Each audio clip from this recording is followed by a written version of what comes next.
Seeing as we're on the road to WrestleMania because Michael Cole kept on telling us all night, this is Smack Talk Raw Review. Here we go!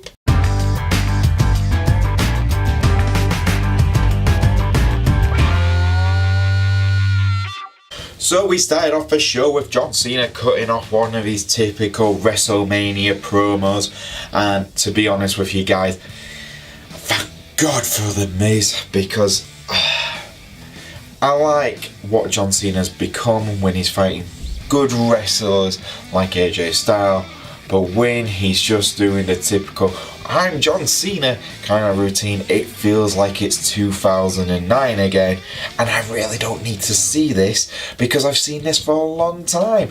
But thank God The Miz came out and interrupted him doing his stupid, well, I don't know if I'm going to make it to WrestleMania, so the Elimination Chamber is like the most winnable match, going to take on the most unbeatable champion, and blah blah blah blah blah. Yeah, John, we get it. You know, you're Super John Cena. We get it. And thankfully The Miz did interrupt him. Said, look, I'm going to take this Intercontinental Championship and I'm going to take it to where it deserves to be, the main event for WrestleMania. And people were cheering The Miz. I was cheering The Miz. God, The Miz is awesome in it. But it was good to see that. It was a good promo. And then John Cena goes, well, Miz, if you feel so confident, how about this? We have a match right now. And the loser goes first in the Elimination Chamber. That obviously means that the person who goes first has a very, very, very small chance of winning the Elimination Chamber. And The Miz looked at him and went, do I look stupid? The Miz-Taraj attacked John Cena. The Miz went, I agree, because he's a smart heel. Calls down a referee. Kurt Angle goes, hold on. If this is for the Elimination Chamber, Miz-Taraj, you're eliminated from the side of the ring. Get out of here. John and Miz have their match. It's a decent match, I've got to say. The Miz and John Cena have good chemistry now. You definitely can see that The Miz has elevated himself to be a very, very good wrestler. And it's no surprise, he's probably the best heel in the company in my opinion, and best talker. And he's just so good. He was really good. This was a back and forth match, but for me, MVP for this match has to be The Miz. Unfortunately, of course, Super John Cena gets the win with a super attitude adjustment. Yay. And he's like, I'm going to WrestleMania and all this. Like, yay, John Cena's going to WrestleMania.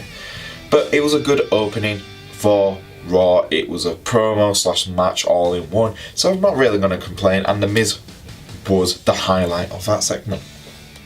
Then we had Karl Anderson and Luke Gallows taking on the Revival, and to be honest, the Revival did the smartest thing you can do as a heel team. They attacked their opponents before they got to the ring, taking out Gallows' leg, which is a very smart move, and they worked on it. You can tell, again, these guys are tag team specialists, and you can tell they really live up to that nickname.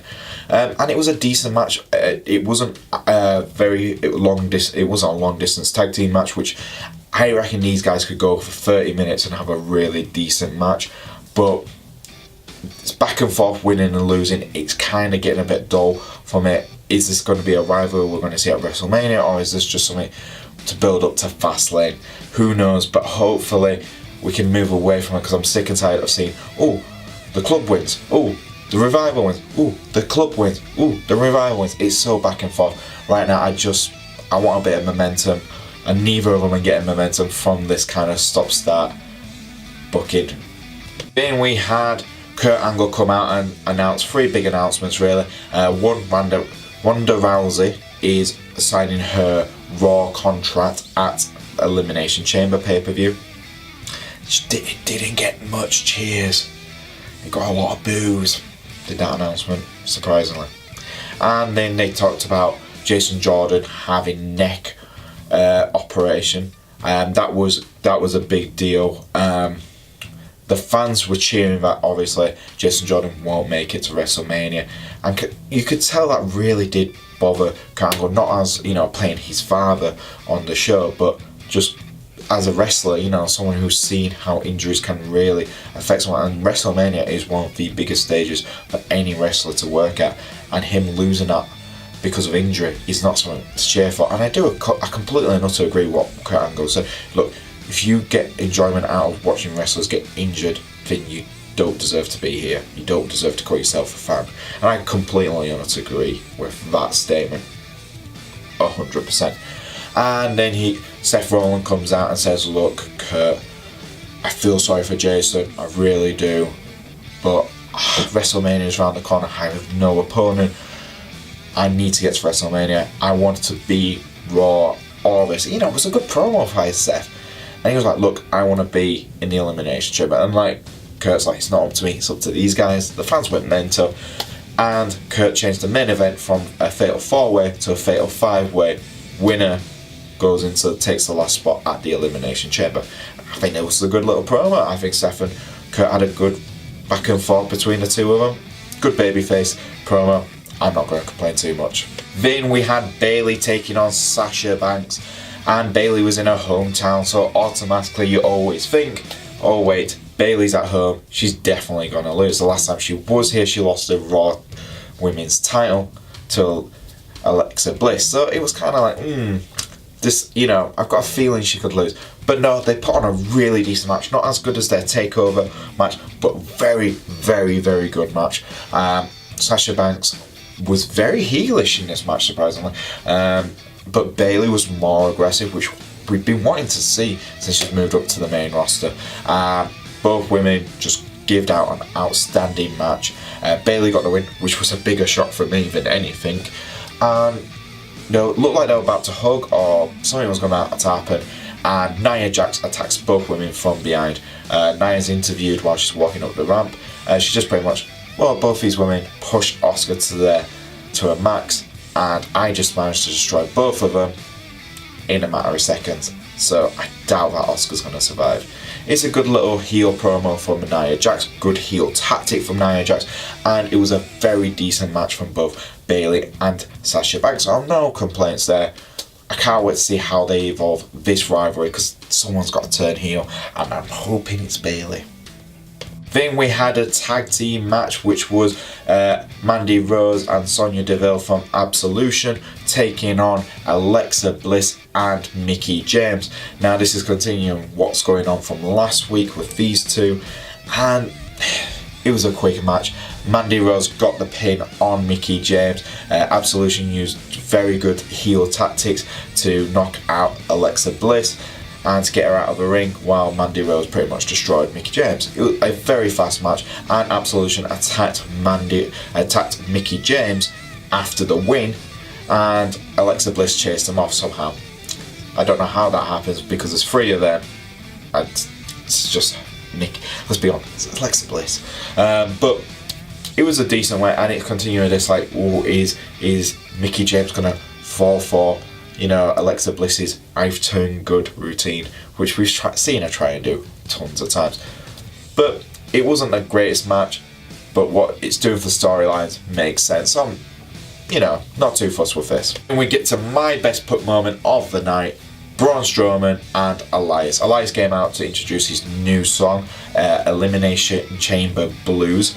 Good title for a song, I actually like that. Played quite well. I like the Elias stuff. I like how, I'm not a big fan of the singing, but this time it was good. It was like, well, I've already warmed up my vocal cords and I sound damn good, so I'm going to continue singing, because the fans were booing, and that was great. And then he got interrupted by, ladies and gentlemen, Braun Strowman. And Braun was at the top of the ramp, just like Elias sits in his own little chair, picks up this massive bass, starts playing, breaks it straight away, and sings. And surprisingly, Braun Strowman can sing. I was rather surprised at that one. And then he's pretty much, after this song, I'm going to break you. And gets to the ring. Elias tries to convince him not to use the bass on him in the ring. Braun walks in.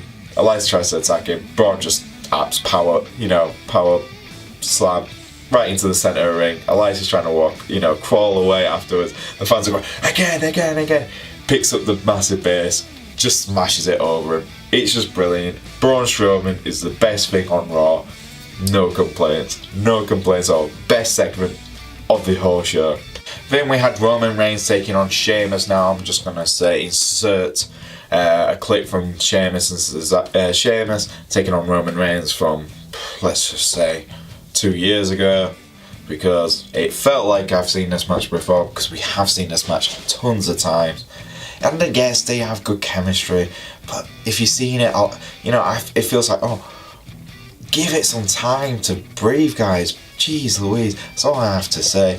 It all started because of a backstage segment, because Sheamus and Cesaro taking the mick out of Seth, saying, you're never going to get an opportunity again for these titles. And Roman was just like, what happened to your teeth to Cesaro?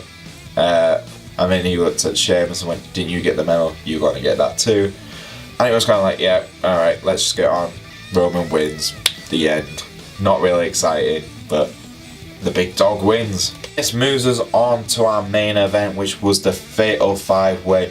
The winner would take on the last spot in the Elimination Chamber match. And to be honest, guys, it was a bit of a mess, but I liked it. It was a good match, I think. For what you can get out of the Fatal 5-Way, it's never going to be a clear-cut match.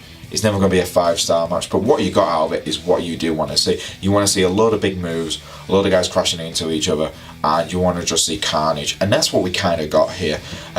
Bray Wyatt was absolutely awesome. I think Bray was, for me, the MVP. He was managing to take out Matt Hardy. He was stopping pinfalls. He was just literally like, he felt like out of all of them, he was the one most wanting to take that last spot.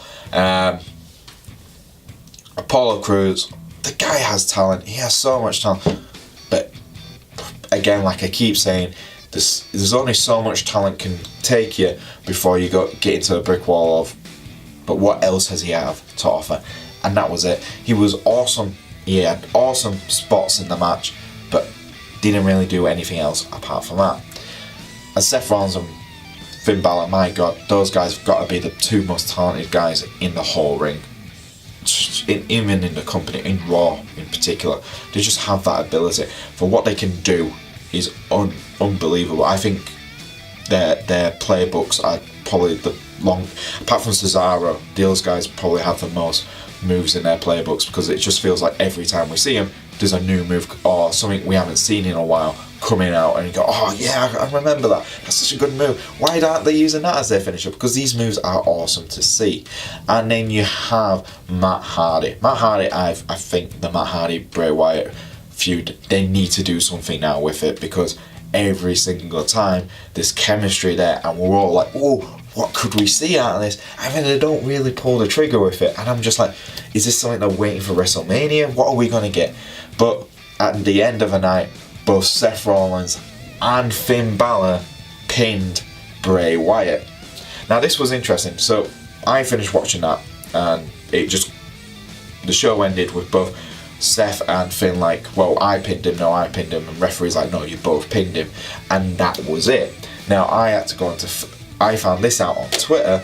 Kurt Angle announced that because both men pinned Bray Wyatt, they both take a spot in the Elimination Chamber. Alright, so, okay, that makes sense. So I don't know how that's going to work, but it was interesting. I do want to see these two in the Elimination Chamber, so it's kind of like, I'm not going to complain. They were two best, talented wrestlers in that ring, apart from Bray Wyatt, who was just MVP throughout that match. But yeah, it would have been nice if we found that out after they both looked really confused. They should have got Kurt Angle to come out and announce that, not just put it on Facebook and Twitter. The decision, that was just stupid. I don't understand that, WWE. I watch the show to know and stuff, not to go on Facebook and social media, so I have to learn stuff about the show. That doesn't work, WWE. That does not work. And there you go, guys. That was Raw for this week. Was it a good show? Yeah, I think there was a lot of good bits in it. I think Bray Wyatt was absolutely friggin' awesome in his match. I think Braun Strowman, the best thing on Raw altogether. And The Miz, just awesome. It's just awesome. He saved John Cena's crappy ass promo. so I'm not going to complain. But what did you guys think? Did you think it was a good show? Do you think it was a bad show? Leave it in the comments below. If you do like the videos, you know what to do. Like, subscribe, share it, tweet it, all that jazz. Just like it. If you haven't subscribed just yet, press the big subscribe button, press the little bell on the side. And if you want to follow me on the old Twitter, you're more than welcome to. I'm at Boise88, and I'll see you guys next time on Smack Talk Wrestling Reviews.